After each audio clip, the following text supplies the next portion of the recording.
जो ये समर्थन कर दिया सरकार को, ये ठीक नहीं है। ये गलत है, ये गलत समर्थन है उनका। सरकार जबरदस्ती का मामला कर रही है। हमारे चौधरी जैन साहब को हमारे साथ खड़ा रहना चाहिए, ऐसे हम खड़े रहे हैं उनके साथ में। हम तो आज भी जैन चौधरी के साथ हैं, कल भी जैन चौधरी के साथ थे। जब वक्फ बोर्ड पे कब्जा हो रहा है तो कब्रिस्तान पे भी कब्जा होएगा। ठीक है, किसानों के मसले, इनके दादा भी थे, इनके पिताजी भी थे, किसानों के हित में सारा काम किया। बस जिसका डंडा उसी की भैंस है। लगाम लगनी चाहिए, लेकिन ये लगे तो सब पे, चाहे वो हिंदू है मुसलमान है। सबसे ज्यादा जो मुनाफे का काम कर रही है बीजेपी, मुसलमान के लिए कर रही है।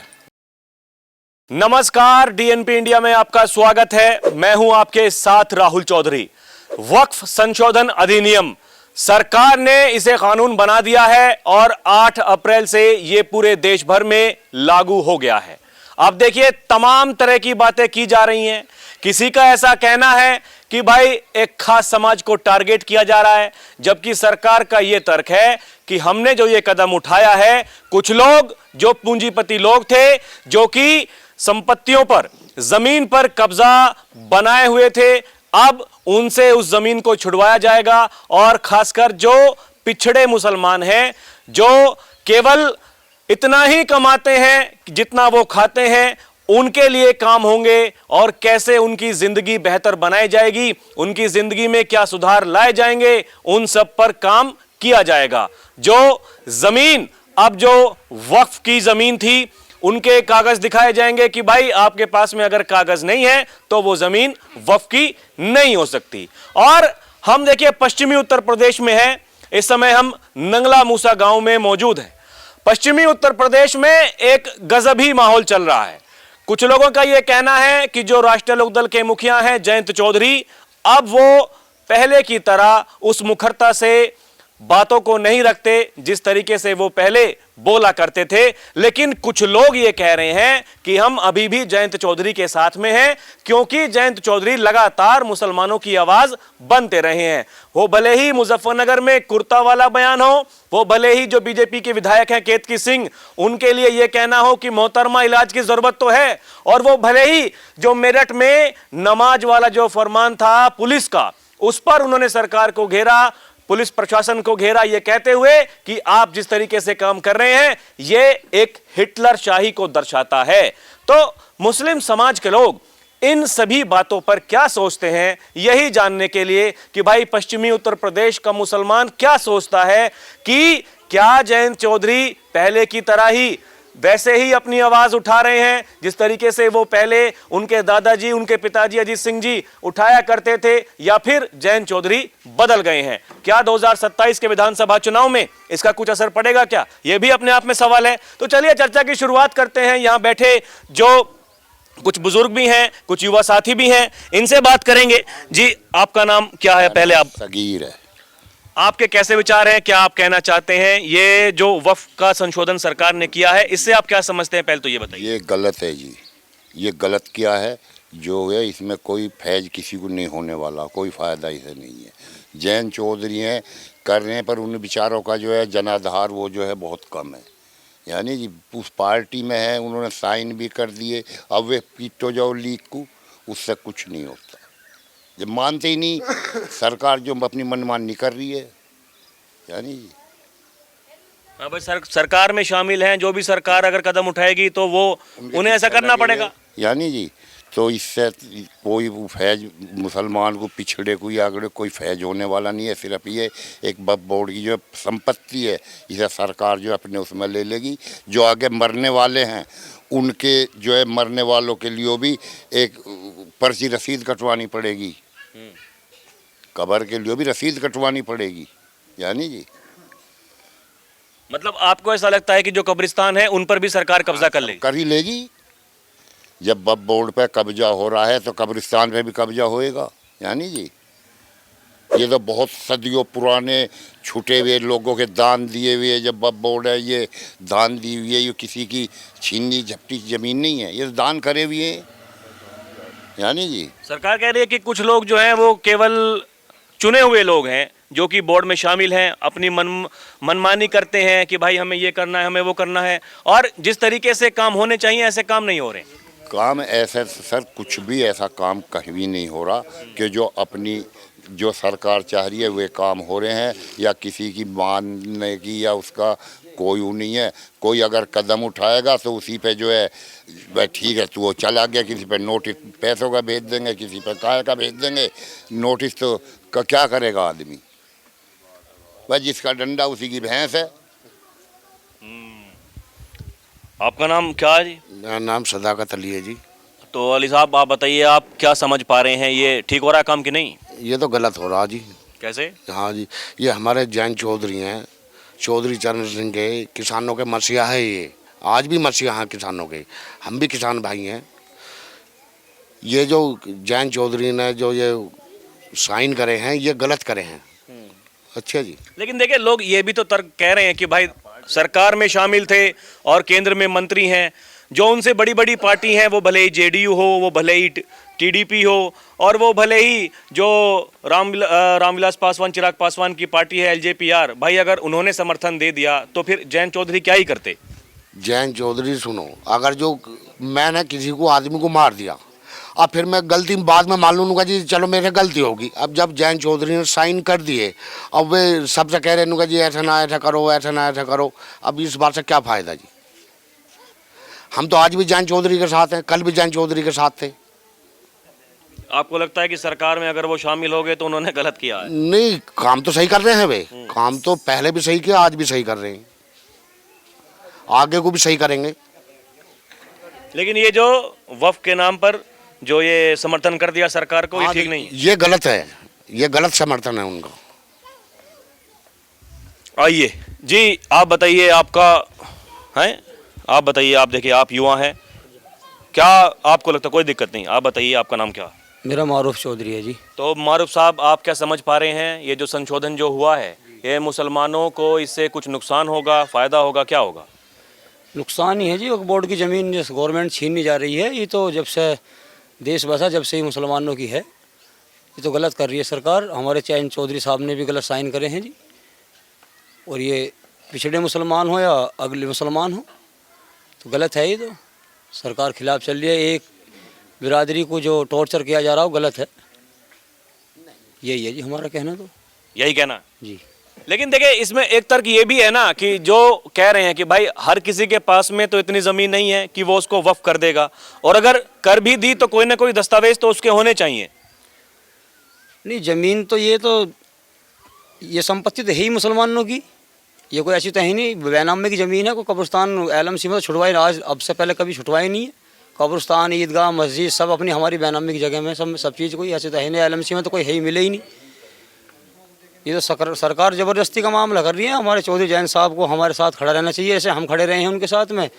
ये किसानों के मसीहा भी हैं आखिरकार, तो इन्हें हमारे साथ रहना चाहिए। वो भी तो यही मान रहे हैं कि भाई देखिए, आपके भले के लिए काम हो रहा है तभी समर्थन कर दिया, लेकिन अगर जब ऐसी कोई बात होती है तब तो एकदम से वो भी सरकार को ही घेर लेते हैं। तमाम बार हमने देखा कि कई बार वो ये कह चुके हैं कि भाई सरकार का ये काम ठीक नहीं है, ऐसा नहीं होना चाहिए। तब तो लोग कहते हैं कि भाई हाँ भाई, जैन चौधरी जो कह रहे हैं वो अपनी लाइन पर हैं, आज भी जो पार्टी की विचारधारा है वो उसी पर हैं। नहीं, कह रहे हैं जैन साहब कह रहे हैं, लेकिन पार्टी तो छोड़ गए ना, पार्टी तो छोड़ के चले गए ना। कहने का क्या फ़ायदा होगा? जिस बिल पर साइन कर दिया, फिर उसका कहना क्या फ़ायदा होगा? हम तो इसमें। चलिए आइए कुछ और लोगों से करते हैं बात। देखें, यहाँ भी कुछ बुजुर्ग बैठे हुए हैं। जी आप बताइए, आपका नाम क्या है? मियाँ जी, मेरा नाम मोहम्मद सफ़ाकत है। आप क्या समझ पा रहे हैं ये सब कुछ जो चल रहा है? भाई जैन चौधरी ने ठीक किया नहीं किया, ये भी अपने आप में सवाल है। बड़ा सवाल ये है कि इससे आपको क्या लगता है, कुछ फ़ायदा होगा, कुछ नुकसान होगा, और नुकसान अगर होगा तो कैसे होगा? नुकसान फ़ायदे की तो इस सरकार ने आज तक किसी के बारे में सोची ना है। मनमानी सरकार है भाई, जिसकी लाठी उसकी भैंस, ही हो रहा काम। आप एक बात बता दिए, कोई भी मस्जिद या ईदगाह कोई सरकारी संपत्ति में हो, कितने मंदिर हैं जो LMC में बने हुए हैं, आज तक इस सरकार ने कोई मंदिर गिराया है कहीं? बताइए हमें। रही जैन चौधरी की बात, जैन चौधरी भी एक कठपुतली बनकर रह गए इनके पीछे। ठीक है, किसानों के मसीहा इनके दादा भी थे, इनके पिताजी भी थे, किसानों के हित में सारा काम किया, लेकिन अब इनका कोई वजूद नहीं रहा। कोशिश कर रहे हैं किसानों के हित में काम करने का, सारी चीज़ कर रहे हैं। अभी वो पहले वाली बात नहीं है। पहले वाली बात तो है ही नहीं। इकला आदमी करेगा क्या? कभी पार्टी में इधर पहुंच जाओ, कभी इधर पहुंच जाओ। अभी लेके पिछले 2-3 महीने की अगर बात करें, मुजफ्फरनगर में कहा कि भाई क्या अब कुर्ते पर भी नाम लिखवा लें क्या? उसके बाद में बीजेपी की विधायक हैं केतकी सिंह, उनके लिए कहा कि मोहतरमा इलाज की ज़रूरत है। उधर मेरठ में देखिए ये पुलिस ने फरमान जारी किया, उन्होंने कहा कि भाई ये हिटलरशाही हो रही है। तो वो लगातार देखिए आवाज़ तो बन रहे हैं, लगातार आवाज बन रहे हैं। एक बात बताइए, ठेली तक पे नाम की जरूरत पड़ेगी, यूँ कौन सा इन्होंने इस पर वो लगा दिया कि कोई फल बेचने वाला हो, उस पर नेम प्लेट लगनी चाहिए, ये लगना चाहिए। कितने मुसलमानों को टारगेट किया जा रहा है, इस पर कोई सवाल उठाया? एक कुर्ते पे या किसी नमाज को लेकर उस पर सवाल उठा दिया, उनकी कोई मनी इस बात में? अब दे दिया था योगी जी ने कहा कोई छत पर नमाज नहीं पढ़ेगा। हैं बताइए भाई, हमारी छत, हम उसके ऊपर नमाज पढ़ें या उसके ऊपर हम सोएं, तो इसमें सरकार को क्या दिक्कत है? और ये जो अतीक अहमद जैसे ये 71 करोड़ की ज़मीन वक्फ की उन्होंने कब्जा रखी थी, उनके परिवार के पास में है, अब उसकी जांच फाइल खुली है, जांच चलेगी। सरकार कह रही है ऐसे ही बहुत सारे जो भूमाफिया हैं जिन्होंने की ज़मीन कब्जा रखी है, और जो जिस ज़मीन पर जो गरीब मुसलमान है उसका हक होना चाहिए, उस पर कई सारी जो इमारतें हैं वो बनाई जा रही हैं, किसी को रेंट पे दिया जा रहा है, किसी को बेचा जा रहा है। वो बात आपकी बिल्कुल सही है, सरकार इस चीज़ पे कदम उठा रही है, लेकिन अतीक अहमद अब से 10 या 20 साल पहले भी तो था, या अब मरे हुए शेर की मूंछ कोई पाड़ लेकर अतीक अहमद को लेकर सबने चर्चा कर दिया? जब वो जिंदा था, बाहर था, जब भी तो सरकार थी। जब निखाली सी सरकार बीजेपी की आके और इन्होंने सारे के अतीक अहमद को घेर लिया, या किसी शाहनवाज को घेर लिया, या किसी को भी घेर लिया, या तुम्हारे कन्नौज के वे थे उनको घेर लिया एक लोग को, तो ये कोई बात नहीं होती। बात होती मतलब तानाशाही हो रही है। तानाशाही, बिल्कुल तानाशाही हो रही है। आइए जी, आप बताइए आपका नाम क्या है? मेरा तो गला खराब है जी, इनसे कर लो। चलिए आप बताइए, आप तो युवा भी हैं और काफी जानकारी जी करेंगे प्रधान जी से बात। पहले आप बताइए। प्रधान जी, अरे पहले आप बताइए आपका नाम क्या है? प्रधान जी से लो। अरे बताइए तो सही। प्रधान जी करेंगे बात। चलिए ठीक है प्रधान जी, आप बताइए आपका नाम क्या है? मेरा नाम मोहम्मद तकी है जी। तो आप क्या समझ पा रहे हैं, ये सरकार जो कर रही है, वक्फ में संशोधन कर दिया, इससे आपको लगता है क्या वाकई जो ये भूमाफिया हैं भाई उन पर अब लगाम लगेगी? आम जो मुसलमान हैं भाई, गरीब हैं, उनको कुछ फ़ायदा होगा? नहीं, ये तो आप ठीक कह रहे हो, लगाम तो लगनी भी चाहिए। कोई भी हो गलत तो गलत ही है, लगाम लगनी चाहिए। लेकिन ये लगे तो सब पे, चाहे वो हिंदू है मुसलमान है, सब पे लगाओ। चाहे वो मंदिर है मस्जिद है, सब पे लगाओ। भाई एक उस पर थोड़ा सा एक बिरादरी पे जो लगा के, भाई ये थोड़ा सा नुकसानदायक है। चौधरी साहब जो है हमारे मसीहा हैं, पहले भी जो इनके बड़े हैं वे भी है, आज भी है। भाई जो बताई नहीं मैंने अभी आपसे, ये यहाँ आए, वे आए मुख्यमंत्री साहब हमारे, यूँ उम्मीद थे वे कुछ ना कुछ करेंगे किसानों को। सीएम साहब जब छपरौली गए, छपरौली जो गए, मगर भाई कुछ ना कुछ जो देंगे किसानों को, लेकिन वहाँ भी कुछ नहीं हुआ, हाथ खाली रह गए। कितनी जो है मेहनत और मजदूरी करके करना पैदा हुआ है, कितनी इसमें लागत और मेहनत हो रही है, मिलता कुछ है नहीं। तो कह रहे हैं 2027 के चुनाव से पहले सबको खुश कर देंगे। हाँ जी, वो तो आगे का पता, बात तो अब की थी, आगे तो भी कुछ करते रही हो। पर नहीं, खैर देखो जी, हम तो एक हैं जाट और मुसलमान, इनका जब टारगेट बन गया है, सरकारें भी बनी है और काम भी हुए हैं और आगे भी होंगे, ऐसी बात नहीं है। आपको लग रहा है कि जयंत चौधरी जो बीजेपी के साथ में चले गए, उन्होंने ठीक किया? अब देखिए अपने अपने 1 साल से भी ज्यादा हो गया है गठबंधन को किए हुए, लेकिन अभी भी अपने अपने तर्क हैं। किसी का ऐसा कहना है दुष्यंत चौटाला बन जाएंगे, किसी का ऐसा कहना है कि नहीं भाई अब जयंत चौधरी के भाग जो है वो खुलने वाले हैं, अब उनका भविष्य एकदम सुनहरा है।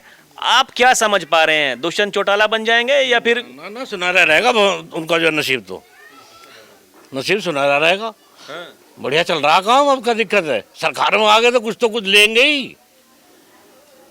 जब सरकार को छोड़ देंगे फिर क्या, और फिर नहीं धक्के मुक्के खाते हुए। और ये जो वक्फ जो संशोधन किया है सरकार ने, आपको लगता है इससे कुछ फायदा होगा? ना जी, फायदा इससे हो ना किसी को भी, केवल वोट बैंक की राजनीति है। हाँ जी, इससे किसी को फायदा नहीं हो, ना हिंदू को हो ना मुसलमान को। हाँ जी, आप बताइए आपका नाम क्या है भाई साहब? मेरा नाम मोहम्मद नजाकत है, वर्तमान में प्रधान नंगला मूसा। सबसे पहले तो मैं आपके चैनल का धन्यवाद करूंगा जी, आपका कि बहुत बहुत आप धन्यवाद। हमारे गांव में आए और लोगों की आपने आवाज़ सुनी, जो इनके मन में है वे विचार सुने और आगे पहुंचाने का भी आप काम करें जी। अच्छा जी। देखो, अब कोई सी भी बिरादरी हो, कोई सा भी मामला हो, आज तो बीजेपी का मामला जो है सबसे ज़्यादा जो मुनाफे का काम कर रही है बीजेपी, मुसलमान के लिए कर रही है। राशन का सबसे बड़ा फ़ायदा मुसलमान उठा रहा। अच्छा जी, सबसे ज़्यादा खुशहाल इस टाइम में मुसलमान है बीजेपी के टाइम में।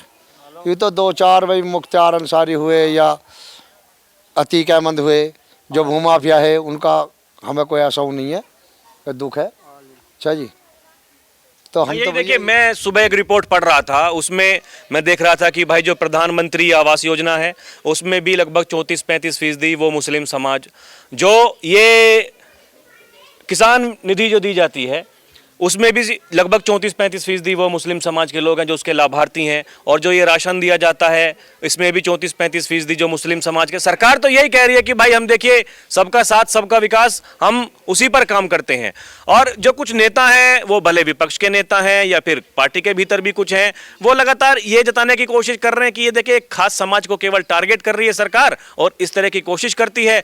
अपने अपने तर्क हैं। और ये भी तो देखिए बात है कि जब भी कभी ऐसे मौके आते हैं जो धरने प्रदर्शन में बैठे हैं, अब कल की देखिए धरना प्रदर्शन जहां पर चल रहा था, मार पिटाई वहां पर हुई, लेकिन अब जब उनसे पूछा गया कि भाई आपको जो वक्फ बोर्ड है उसने कितनी जमीन दे दी, भाई 20-30 गज, कहीं कुछ मिला है कि नहीं, कहीं जी कुछ नहीं मिला। तो जो पूंजीपति लोग हैं वो तो कुंडली मार के बैठे हुए हैं, पैसे से पैसा कमा रहे हैं। देखो ऐसा है, ये जो सरकार है, ये सरकार भाई थोड़ा सा मंदिर मस्जिद का मामला करके यूँ लग रहा कि भाई हाँ भाई हिंदुओं की हतीसी है, लेकिन इस सरकार से जो लाभ है वो असल में मुसलमान को ही है। और अगर सरकार इसी नीति पर चलती रही तो मुसलमान ही फायदे में रहेगा। अच्छा जी, कोई हिंदू भाई फायदे में नहीं है इससे।